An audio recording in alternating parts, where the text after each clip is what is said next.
분야를 가리지 않고 카메라를 잡다가 이제는 다큐 촬영 기사로 자리를 굳혔어요. 아무래도 점점 나이가 드니까 안정적인 쪽으로 자리를 잡게 되더라고요. 여러분들께 들려드릴 사연은 한때 제 전부를 바쳤던 아내에 대한 이야기입니다.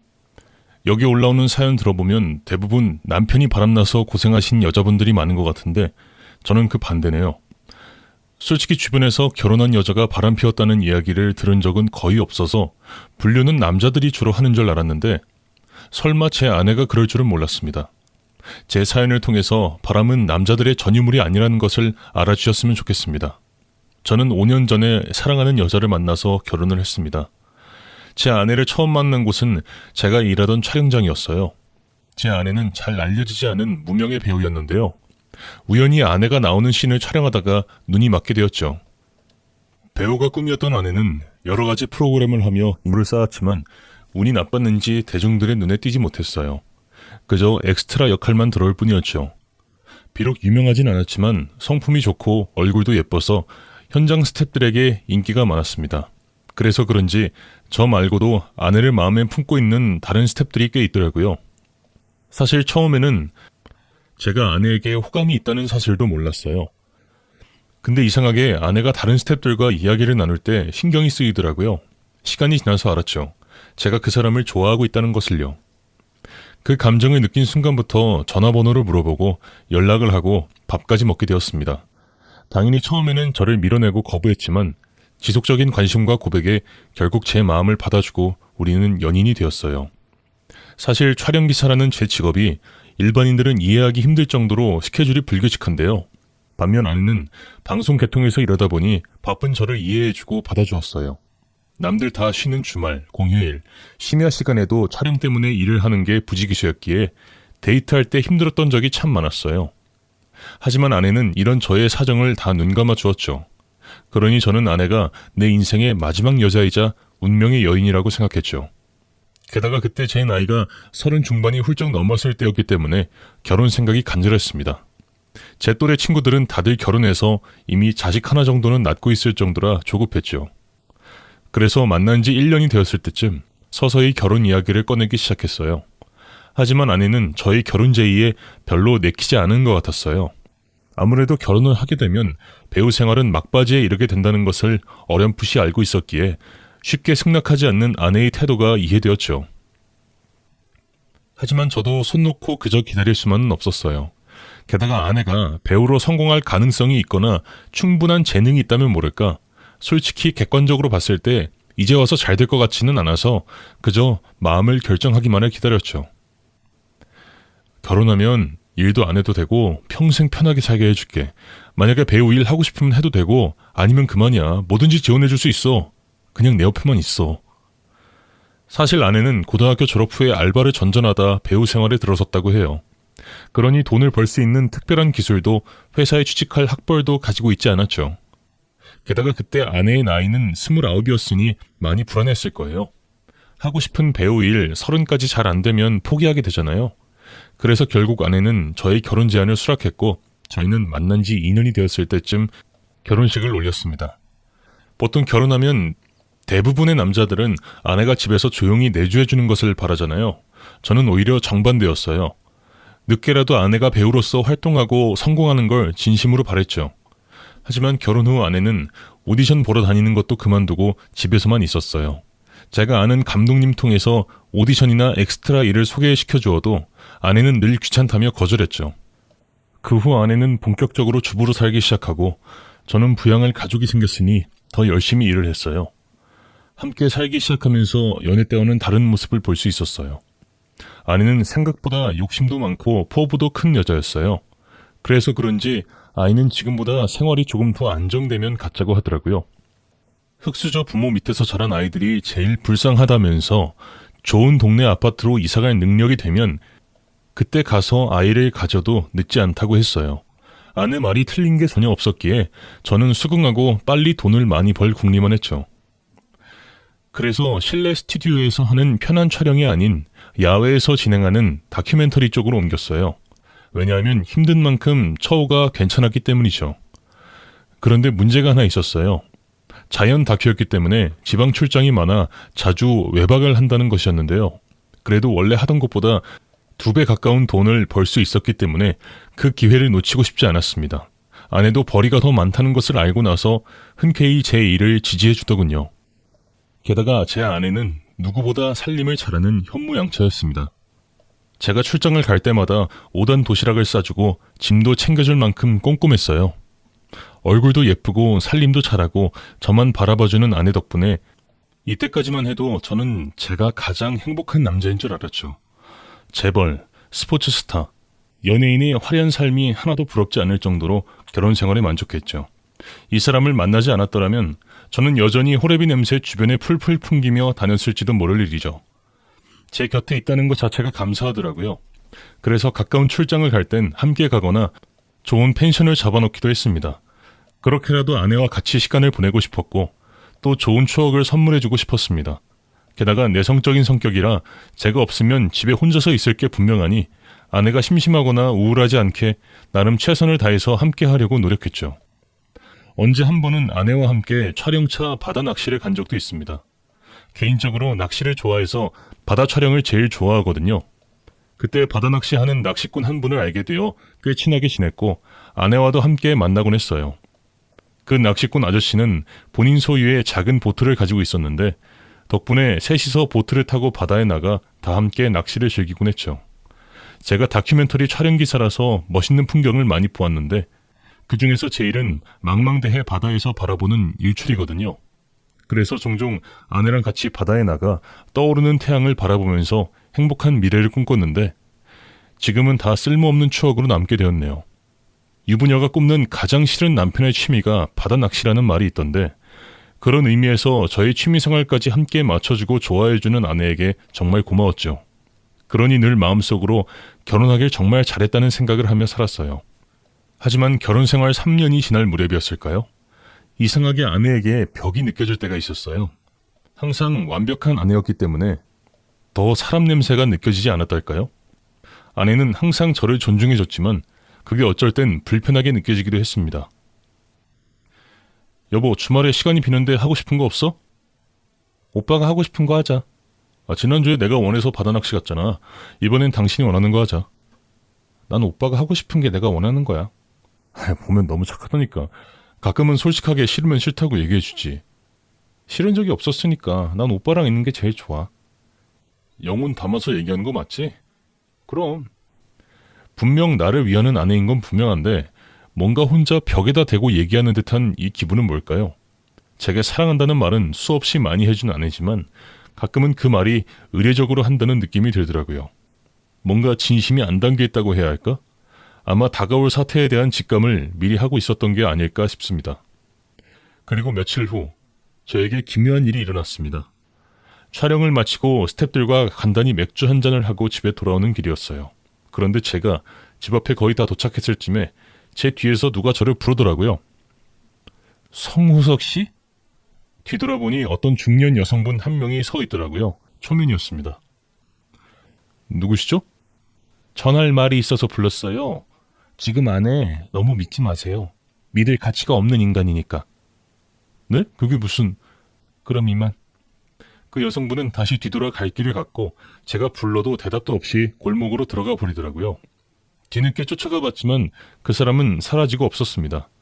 분명 이상하지 않습니까? 내가 모르는 여자가 와서 아내를 조심하라니요. 그래서 집에 돌아가자마자 아내에게 물어봤습니다. 당신 요새 밖에 돌아다녀?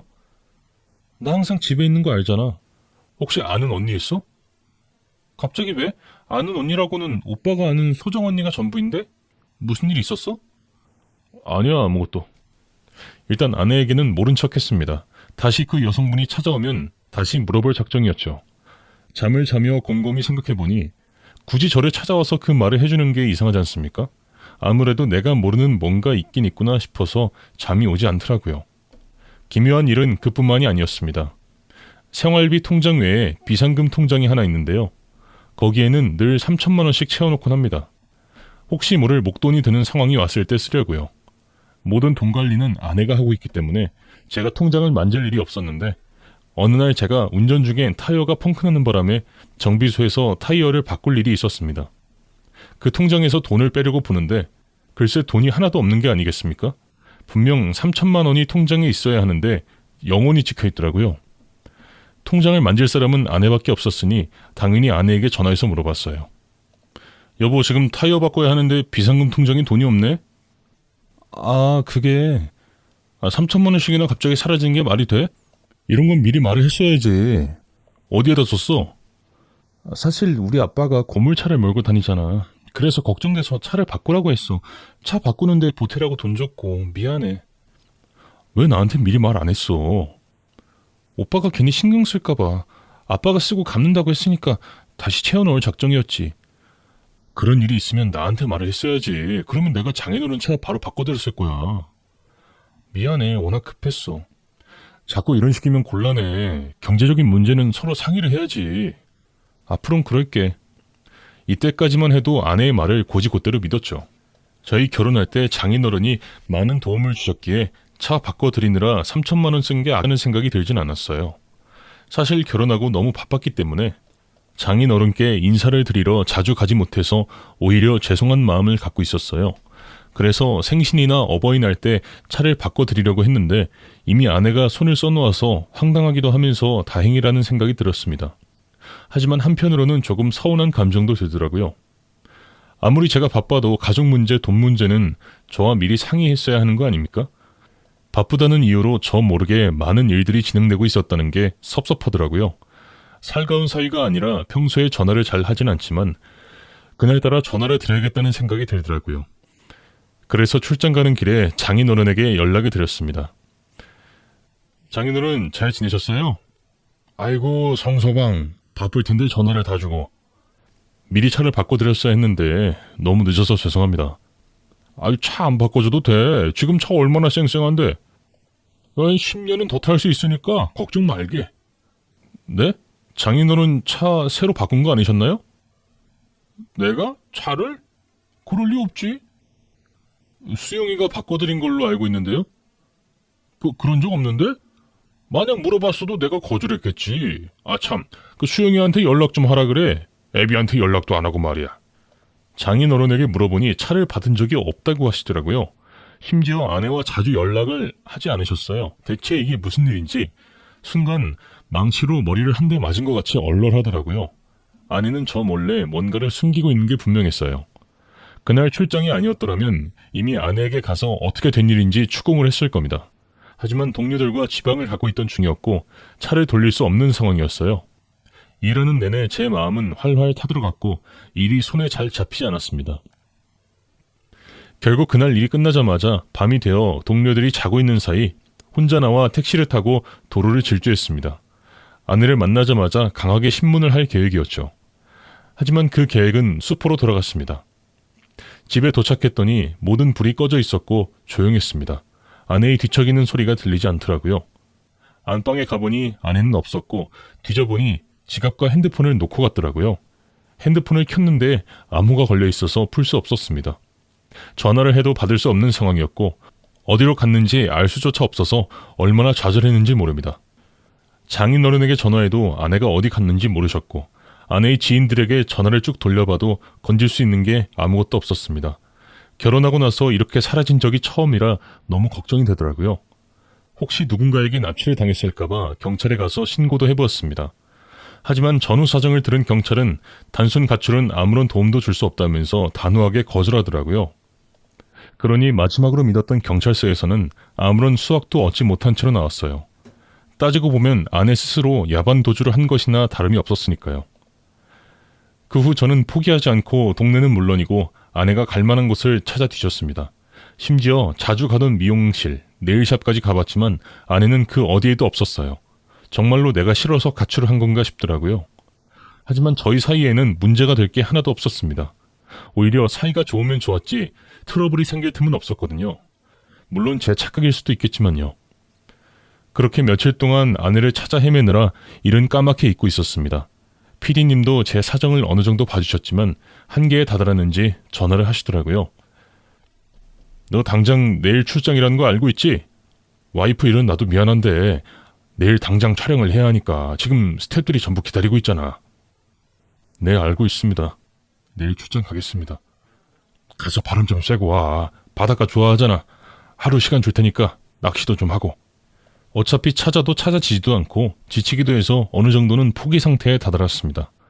그래도 어디서 뭘 하는지만 가르쳐주면 좋을 텐데 이렇게 속을 태우니 원망스럽더라고요.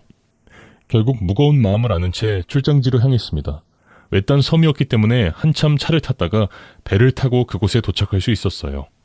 지금 생각해보면 그 섬으로 출장을 간 건 정말로 운명이었던 것 같습니다. 신이 저를 도왔던 게 분명해요. 며칠 동안 아내를 찾아 헤매느라 씻지도 못하고 옷을 제대로 입지 못한 채로 그곳에 갔더니 동료들이 모두 저를 걱정하더라고요. 은연중에 와이프들이 가출을 그렇게 많이 한다더라 하는 말을 들었을 땐 티는 안 냈지만 마음이 찢어졌습니다. 그래도 할 일은 해야 하니까 장비를 챙겨 바닷가로 갔어요. 그날 섬의 전체적인 풍경을 찍어야 했기 때문에 장비가 많이 필요했죠. 그래도 무인도는 아닌지라 가구들이 꽤 있긴 하더라고요. 다행히도 슈퍼가 있어서 담배를 거기서 살 수 있었습니다. 아내가 떠난 이후로 줄담배를 줄곧 피우고 있었거든요. 아무튼 그날 저는 일을 하는 둥 마는 둥 머릿속에는 아내 생각밖에 없었습니다. 드론 촬영을 해야 하는 것도 까먹고 있었는데 옆에서 후배가 말해주더라고요. 저 선배 드론 띄울까요? 해지기 전에 전경 찍어야 할 것 같은데? 아 맞다, 찍어야지. 준비해. 그날 제일 중요한 촬영을 입고 있었습니다. 그걸 찍어야 마을 전체를 볼 수 있거든요. 부랴부랴 전문 기사님께 부탁해서 드론을 띄웠어요. 기사님은 드론을 조종하고 저는 화면을 보고 있었죠. 바다를 훑고 나서 마을 전경을 찍고 있던 중이었어요. 이상하게 시선이 집중되는 곳이 있었어요. 바로 한쪽 구석에 있는 외양간이었는데요. 그곳에 소들이 모여 있었어요.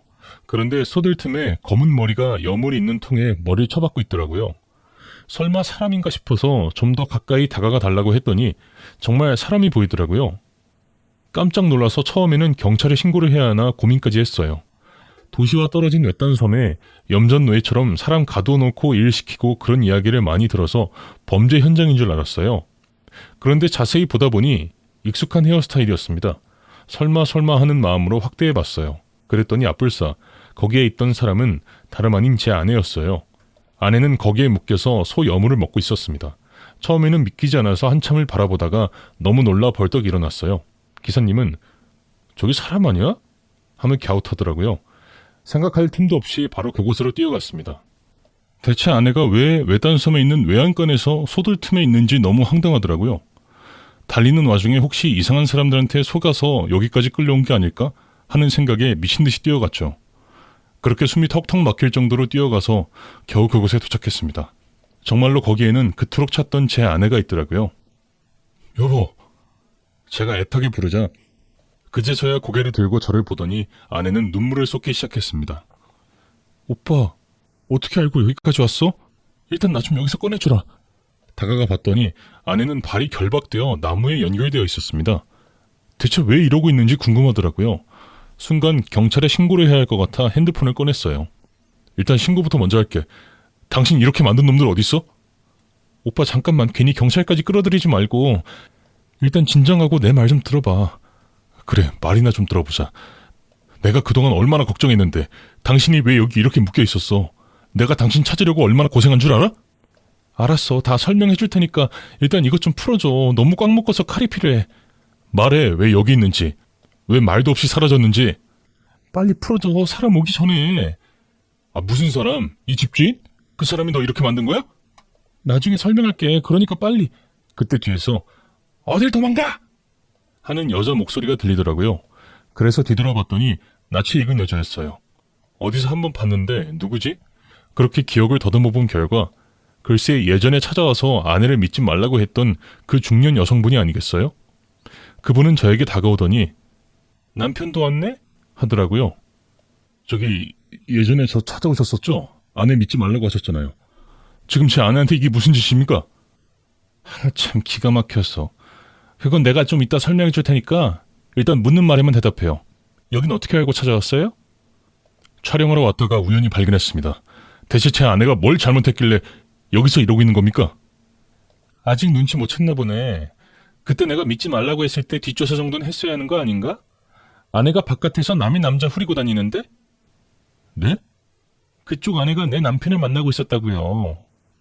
그게 무슨... 어이가 없어서. 꼬실 사람이 없어서 노숙자같이 생긴 바깥 양반을 꼬셔? 아내는 계속 아니라고 소리를 질러대고 그 여성분은 충격적인 말을 꺼내고 너무 혼란스럽더라고요. 도대체 누구 말이 맞는 건지, 지금 이 상황이 꿈이었으면 얼마나 좋을까 싶었습니다. 저기 어떻게 된 일인지 처음부터 설명을 해 주실 수 있겠습니까?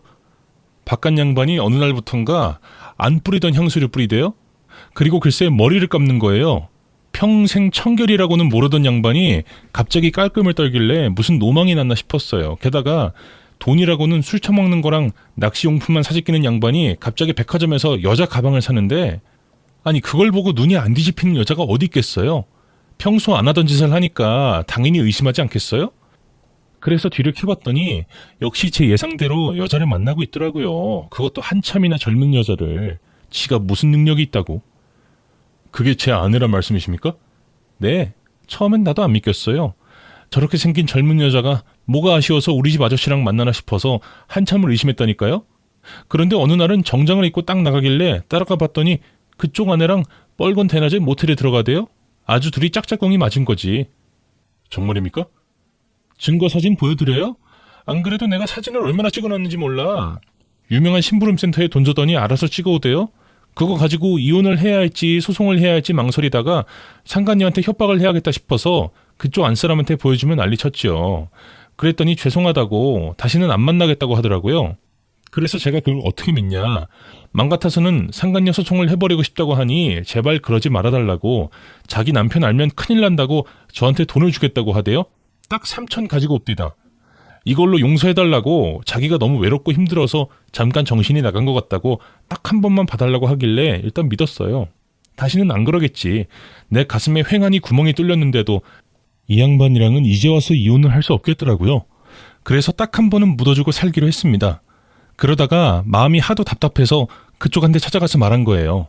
일단 3천은 받았으니 그대로 말은 못하겠고 상간녀 남편이 너무 불쌍해서 그냥 그렇게 운이라도 띄우고 와야지 해서 갔네요.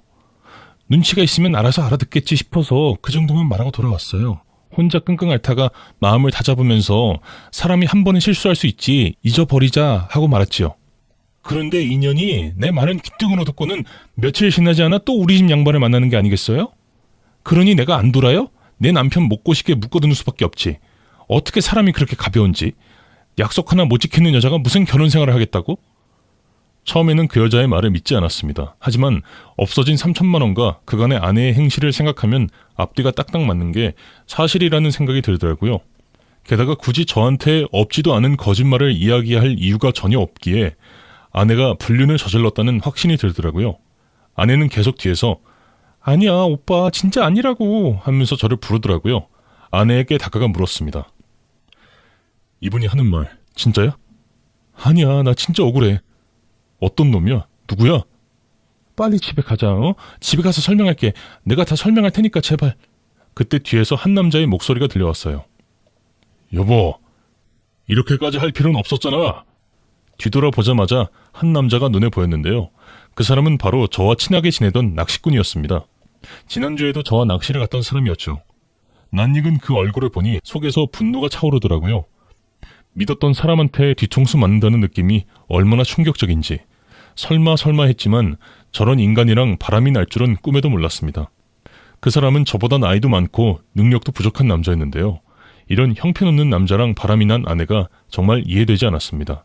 아니, 어리거나 잘생기거나 능력 있는 남자라면 모를까 저딴 놈이 뭐가 좋다고 이를 이 지경까지 만들었는지. 아내가 그동안 내가 알던 사람이 아닌 것 같더라고요.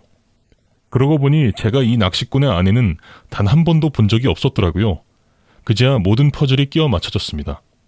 왜 이 사람이 함께 낚시를 잘 다니다가 어느 순간 바빠졌는지, 왜 그 시점과 동일하게 아내도 외출이 잦아졌는지 바보같이 그걸 모르고 있었더라고요.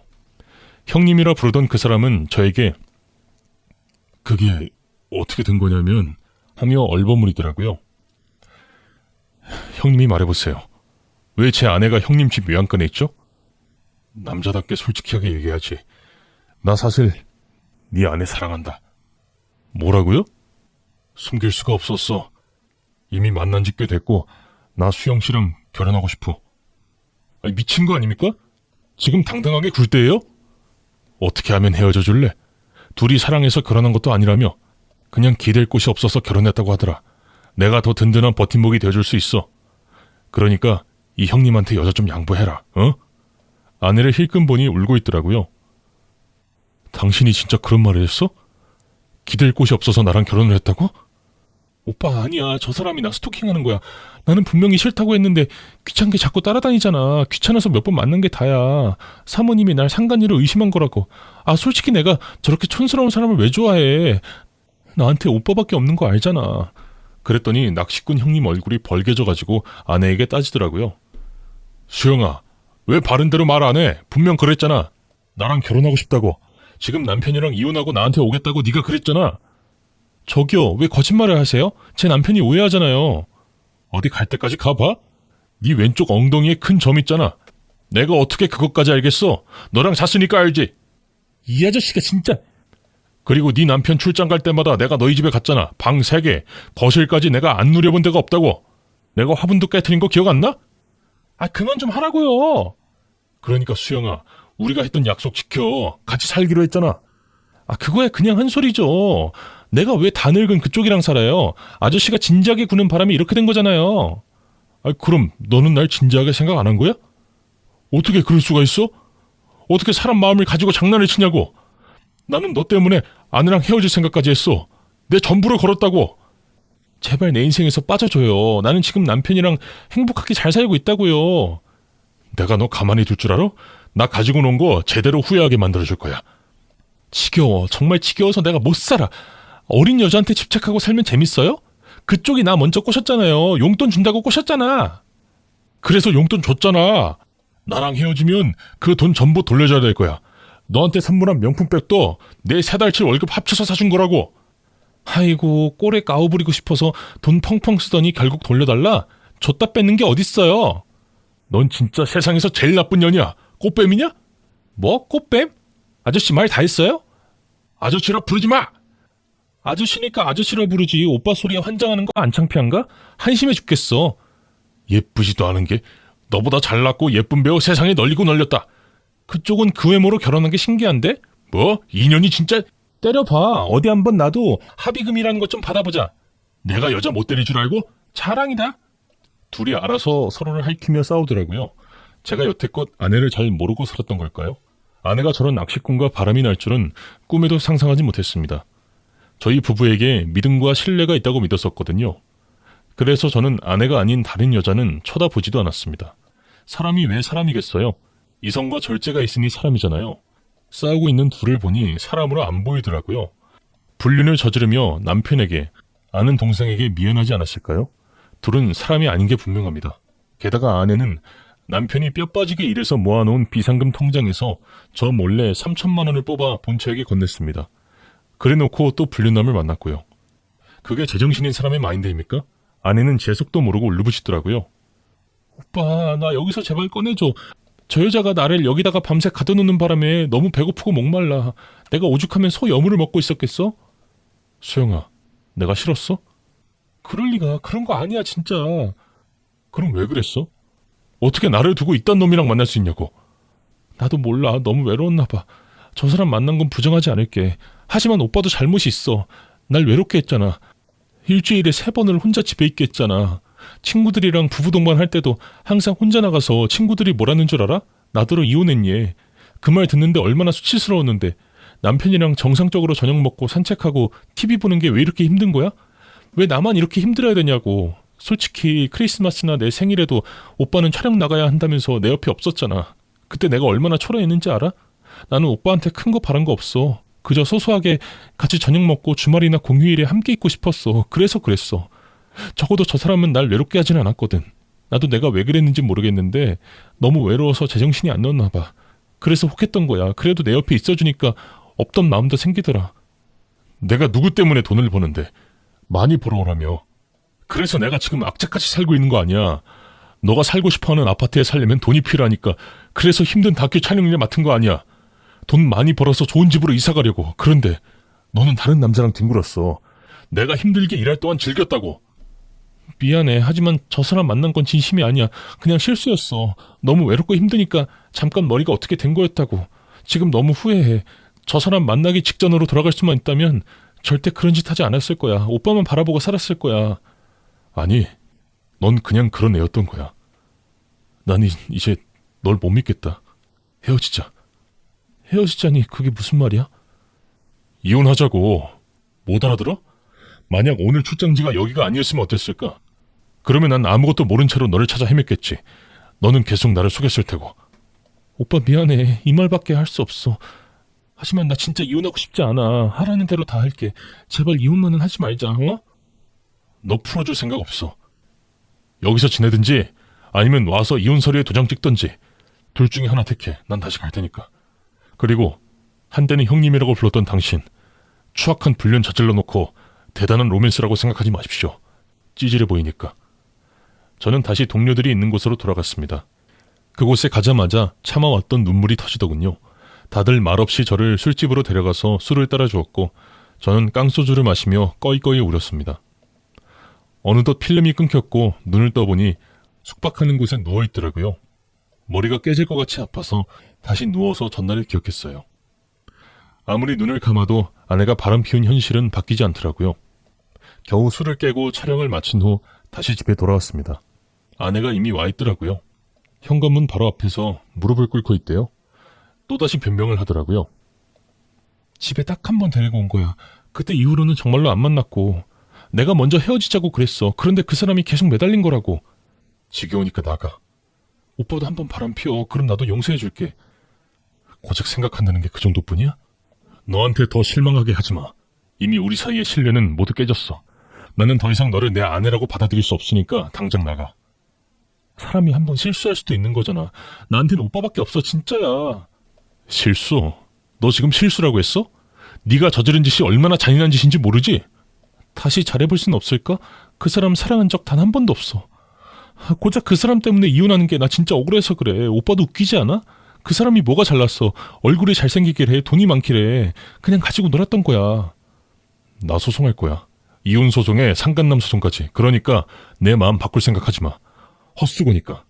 여태껏 너란 여자를 만나서 결혼까지 한 나 자신이 너무 한심스러워. 한때는 평생 함께할 줄 알고 사랑했던 게 너무 후회스럽다고. 지금 내가 겨우겨우 참고 있는 거 안 보여? 너한테 나는 그냥 참아주는 호구야? 계속 참아주니까 바보로 보이냐고. 오빠, 내가 진짜 잘할게. 당장 나가. 그리고 내 돈 3천만 원 당장 갚고. 나한테 그만한 돈이 어딨어. 없어. 그러면 장인어른한테 말하면 되겠네. 아, 안 돼. 가지마. 저는 아내의 손길을 뿌리치고 나와 장인어른 댁으로 향했습니다. 참 저에게 잘해주셨는데. 이런 말을 전하게 되어 참 허망하더라고요. 장인어른은 문을 열어주자마자 제 얼굴을 보시고는 자네 무슨 일 있나? 하고 물어보셨어요. 3천만 원을 받아내긴커녕 다시 눈물이 터지고 말았죠. 장인어른, 왜 우나? 무슨 일이 있는 거지? 수영이가 저 몰래 다른 남자랑 바람을 피웠습니다. 뭐라고? 제가 출산 갔을 때 남자를 집에 들였더라고요. 울지 말고 천천히 말해보게, 어? 저는 겨우 눈물을 참고 장인어른에게 그동안 있었던 일들을 전부 말했고 장인어른은 손을 부들부들 떠시더라고요. 그때 아내가 집으로 돌아왔고 장인어른은 벌떡 일어나 아내의 뺨을 때렸습니다. 내가 널 그렇게 키웠어? 다른 건 몰라도 바람은 안 된다고 그렇게 일렀거늘. 너 앞으로 내 자식 아니니까 당장 나가. 아빠 잘못했어요. 당장 나가라는 소리 안 들려? 장인어른은 아내를 다시 내쫓으시더니 제 앞에 무릎을 꿇고 눈물을 보이셨습니다. 자네가 얼마나 힘들었겠나. 내가 대신 사과하지. 딸이 가져갔다는 3천만 원은 내가 다시 입금해주겠네. 우리 딸 절대로 용서하지 말게. 내가 너무 오냐오냐 키워서 저리 된 거야. 장인어른, 이런 모습 보여드려 죄송합니다. 잘 살았어야 했는데 제 탓입니다. 이게 왜 자네 탓인가. 울지 말게. 그렇게 저는 장인어른에게 돈을 도로 받았고 이혼소송과 상간남 소송을 했습니다. 워낙 증거가 확실했기에 아내가 유책 배우자로 인정되어 쉽게 도장을 찍을 수 있었어요. 아내로부터 위자료를 손에 쥐고 나니 그제야 이혼이 실감나더라고요. 저에게 이런 일이 생길 줄은 몰랐습니다. 아내를 너무 믿었거든요. 한때는 인생에서 제일 잘한 게 아내랑 결혼한 거라고 생각했었는데 지금은 가장 후회되는 일이 되어버렸네요. 정말 사람 일이라는 건 뜻대로 되는 게 아닌가 봅니다. 현재 이혼 후 3년이 지났는데요. 아직까지 혼자 살고 있습니다. 크게 한 번 대인이 딱히 여자를 만나고 싶다는 생각이 안 들더라고요. 주변에서는 제가 불쌍한지 자꾸 여자를 소개시켜주겠다고 하는데 모두 거절했습니다.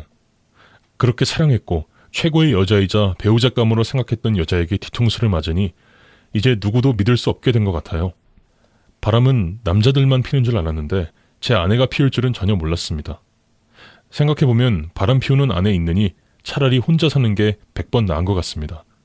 제 인생에 이혼은 절대 없을 줄 알았더니 결국 이혼남이 되고 말았네요.